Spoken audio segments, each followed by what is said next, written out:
سلام به همه طرفداران کشتی. جان سینا هستم و خیلی خوشحالم که به دنیای جذاب کشتی فرنگی خوش آمد میگم. این ورزش باستانی پر از قدرت، تکنیک و هوش و ذکاوت در برابر حریف است.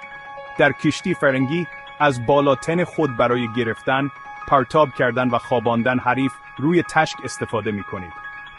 این یک آزمون واقعی مهارت و ورزشکاری است و من اینجا هستم تا در هر قدم از مسیر شما را راهنمایی کنم. چه کاملا مبتدی باشید و چه کمی تجربه داشته باشید، این راهنما ابزارهای لازم برای موفقیت را در اختیار شما قرار می‌دهد.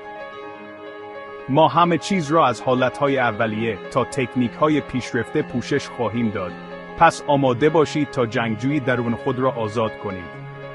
خب، آماده اید که از بهترین ها یاد بگیرید؟ بیایید شروع کنیم. گوش کنید. تازه کارها. در کشتی فرنگی، حالت ایستادن شما همه چیز است. این پایه و اساسی است که همه حرکات شما از آن سرچشمه میگیرد. بنابراین تسلط بر آن بسیار مهم است. پاها را به عرض شانه باز کنید. زانوها کمی خمیده و وزن خود را متعادل کنید. کمرتان را صاف و سرتان را بالا نگه دارید. همیشه به حریف خود نگاه کنید. بازوهای شما باید بالا و آماده دفاع یا حمله باشند. خودتان را مانند یک فنر جمع شده تصور کنید. آماده باشید تا در هر لحظه به حرکت درآیید. حالت ایستادن قوی به شما ثبات، تعادل و قدرت اجرای مؤثر حرکات را می‌دهد. آن را تمرین کنید تا برایتان تبدیل به عادت شود. حالا بیایید در مورد چیزهای جالب صحبت کنیم. گیره‌ها، پرتاب‌ها و بلند کردن‌ها. اینها اجزای سازنده کشتی فرنگی هستند و تسلط بر آنها به شما برتری قابل توجهی نسبت به حریفانتان می‌دهد. گیره‌ها برای کنترل حرکات حریف و تنظیم حملات شما استفاده می‌شوند. برخی از گیره‌های رایج شامل هدلاک، آندرهوک و ویست لاک هستند. پرتاب‌ها تکنیک‌های قدرتمندی هستند که می‌توانند به سرعت جریان مسابقه را تغییر دهند. یکی از ابتدایی‌ترین پرتاب‌ها هپتاس است، جایی که از باسن خود برای بلند کردن و پرتاب حریف از روی بدن خود استفاده می‌کنید. بلند کردن‌ها مانند سوپلکس شامل بلند کردن حریف از روی زمین و کوبیدن او به زمین است. اینها حرکات پر ضربه‌ای هستند که نیاز به قدرت و دقت دارند. به یاد داشته باشید، تمرین استاد می‌سازد. با اصول اولیه شروع کنید و به تدریج به سمت تکنیک‌های پیشرفته‌تر بروید. کلینچ جنبه اساسی کشتی فرنگی است. این یک نبرد نزدیک است که در آن از قدرت بالاتن خود برای کنترل حریف و تنظیم حملات خود استفاده می‌کنید. برای شروع کلینچ به حریف خود نزدیک شوید و دستان خود را دور بالاتن او قفل کنید. هدف شما این است که با کنترل سر و بازوهای او موقعیت مسلطی به دست آورید. از کلینچ می توانید پرتاب‌ها، تیکدان‌ها و تریپ‌های مختلفی را اجرا کنید. همچنین می توانید از آن برای خسته کردن حریف و شکستن حالت او استفاده کنید. تسلط بر کلینچ برای موفقیت در کشتی فرنگی ضروری است. بنابراین مطمئن شوید که زمان زیادی را به تمرین آن اختصاص می دهید. بخش پنجم، تیکدان‌ها، به زمین زدن حریف. در کشتی فرنگی به زمین زدن حریف برای به دست آوردن کنترل و کسب امتیاز بسیار مهم است. تکنیک‌های تیکدان بیشماری وجود دارد که هر کدام ظرافت‌ها و تغییرات خاص خود را دارند.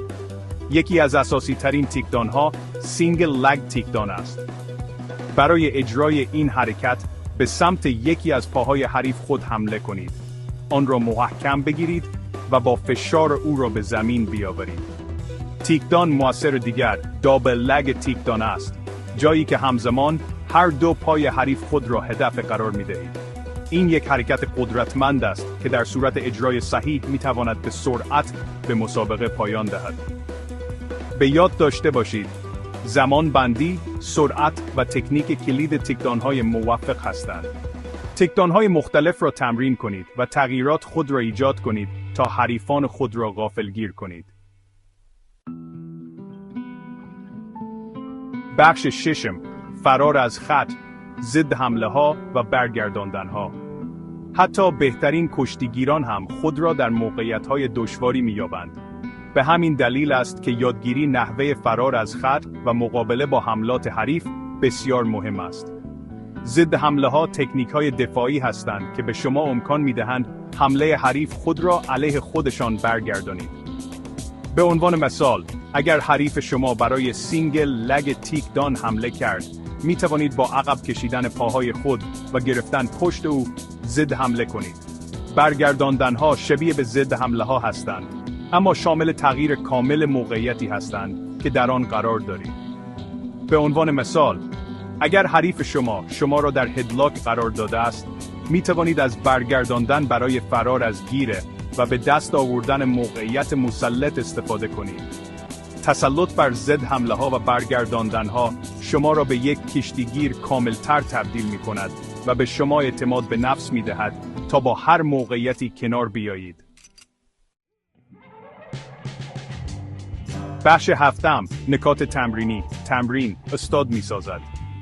تبدیل شدن به یک کشتیگیر فرنگی ماهر نیاز به زمان، فداکاری و مقدار زیادی عرق ریختن دارد. در اینجا چند نکته تمرینی برای کمک به شما در این سفر آورده شده است. اول، یک مربی واجد شرایط پیدا کنید. یک مربی خوب میتواند تکنیک مناسب را به شما آموزش دهد. یک برنامه تمرینی شخصی برای شما ایجاد کنند و بازخورد ارزشمندی ارائه دهد. سپس، به طور مداوم تمرین کنید. سعی کنید حداقل 3 تا 4 بار در هفته تمرین کنید و روی تکنیک و آمادگی جسمانی تمرکز کنید. قدرت و آمادگی جسمانی نیز بسیار مهم است. کشتی فرنگی نیاز به سطح بالایی از قدرت و استقامت دارد. وزن برداری، کاردیو و پلایومتریک را در برنامه تمرینی خود بگنجانید. با حریف تمرینی کنید، زیرا کشتی یک ورزش دونفره است. حریفان تمرینی پیدا کنید که شما را به چالش بکشند و به شما در پیشرفت کمک کنند. در نهایت، این ورزش را مطالعه کنید. ویدیوهای کشتیگیران حرفه‌ای فرنگی را تماشا کنید. تکنیک‌های آنها را تجزیه و تحلیل کنید و سعی کنید آنها را در کشتی خود بگنجانید. بخش هشتم، اجتناب از اشتباهات رایج. از بهترین ها یاد بگیرید. حتی کشتیگیران با تجربه هم اشتباه می کنند، اما یادگیری از آنها برای پیشرفت بسیار مهم است. در اینجا چند اشتباه رایج برای اجتناب آورده شده است. حالت ایستادن ضعیف. همانطور که قبلا بحث کردیم، حالت ایستادن شما پایه و اساس کشتی شماست. از ایستادن خیلی صاف یا با وزن روی پاشنه پا خودداری کنید. لو دادن حرکات. با لو دادن حرکات خود، نیت خود را فاش نکنید. غیر قابل پیش بینی باشید و حریف خود را در حدس زدن نگه دارید. عدم استفاده از باسن. کشتی فرنگی همه چیز در مورد استفاده از باسن برای تولید قدرت است. فقط به قدرت بازوها و بالاتن خود تکیه نکنید. وحشت در موقعیت‌های دشوار. وقتی خود را در موقعیت دشواری می‌یابید، آرام باشید و استراتژیک فکر کنید. وحشت نکنید و تصمیمات عجولانه نگیرید. گوش ندادن به مربی. مربی شما برای کمک به پیشرفت شماست. به توصیه‌های آنها گوش دهید، سوال بپرسید و پذیرای بازخورد باشید. بخش نهم، به کشتی گرفتن ادامه دهید. سفر شما به سوی بزرگی. تبریک میگویم که اولین قدم‌های خود را در دنیای کشتی فرنگی برداشته اید. به یاد داشته باشید، این یک سفر است، نه یک مسابقه. فراز و نشیب‌ها، پیروزی‌ها و شکست‌ها وجود خواهد داشت.